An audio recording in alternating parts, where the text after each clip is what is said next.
da memória, oh pátria, senta-se a voz dos teus egrégios avós, que há de guiar-te à vitória.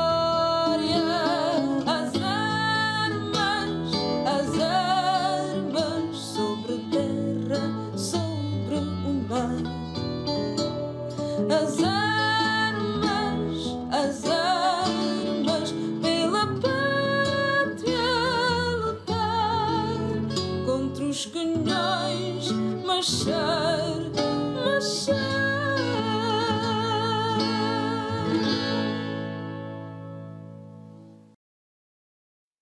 Hello, my name is Dawne Hart. I'm a second-generation missionary working in the country of Portugal for the last 12 years. I am sent by the Dalton Baptist Church in Dalton, Ohio, and through the World Baptist Fellowship Mission Agency in Arlington, Texas. In Portugal, I work with a Brazilian family, José and Veronica Santos, and their 2 children, Jordana and Josh. In this video, I would like to answer 3 questions.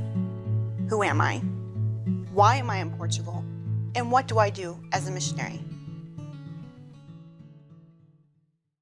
I was saved at a young age through the testimony of my parents. I grew up as a missionary kid in the Portuguese islands of the Azores in the middle of the North Atlantic. As a teen, I dedicated my life to the Lord at youth camp and felt the call to missionary service. This call was renewed at various times throughout my life, and in 2008, I returned to Portugal as a full-time missionary. But why Portugal? Beyond the fact that the Lord led me to Portugal, my answer lies in the history of Portugal. Portugal became a country in 1143 with the signing of the Zamora Treaty with Castile, which is modern-day Spain. It became self-governing in 1179 when Pope Alexander III recognized their sovereignty and independence from the Castilian throne. Since this time, Portugal has been dedicated by their kings to the service of the Roman Catholic Church and the Virgin Mary. The Reformation did not take hold in Portugal as it did in other regions of Europe. However, the Inquisition did. Starting in 1536, it was directed at the Jews rather than at the Protestants. Jews from Portugal and Spain are called Sephardic Jews, meaning hidden, because they hid in plain sight. One of these Sephardic Jews was most likely the translator of the Bible into Portuguese. The irony of this Inquisition is that Jewish influence is seen in Portugal on a daily basis. For example, the days of the week follow the Jewish custom of numbering the days, the only exception being Sunday. Portugal became a republic in 1910 and gained their first president, casting off the yoke of the monarchy. They were on the Allied side of World War I. However, in 1926, Antonio Salazar became the dictator of Portugal after a military coup and introduced the Estado Novo, or the new state. In spite of Salazar being a personal friend to Adolf Hitler, Portugal stayed neutral during World War II. Salazar controlled the population with his 3 F's program. His emphasis was on family, Fatima, that's Portugal's patron saint, and football. On the 25th of April of 1974, many things changed.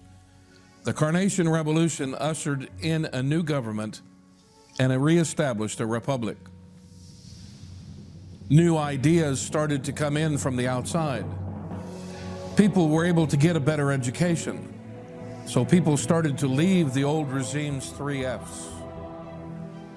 The scandals in the Catholic Church turned many away from believing in its teachings. Many people became agnostic or outright atheist. Some started to search for other alternatives. One of the places they searched was other churches. Because people, especially young people, are searching for answers, Dawne's work in Portugal is to help establish a Baptist church. While Dawne is not a pastor, she does work in many areas of ministry.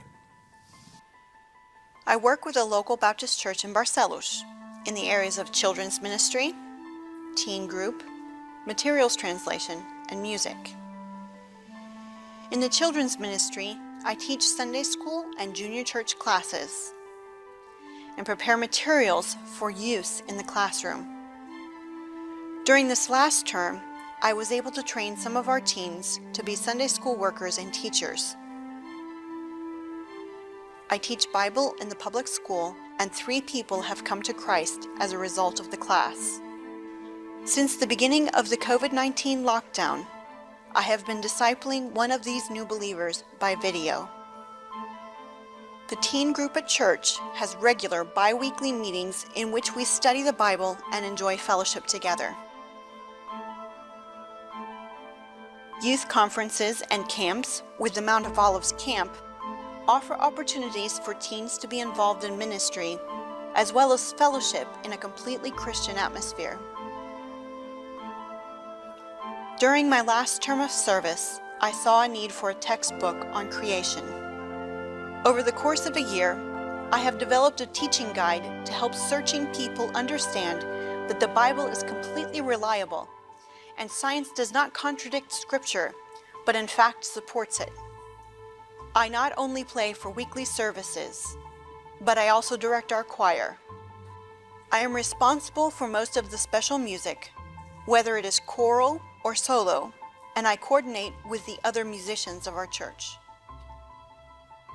As has so recently been demonstrated, no one except God can predict the future.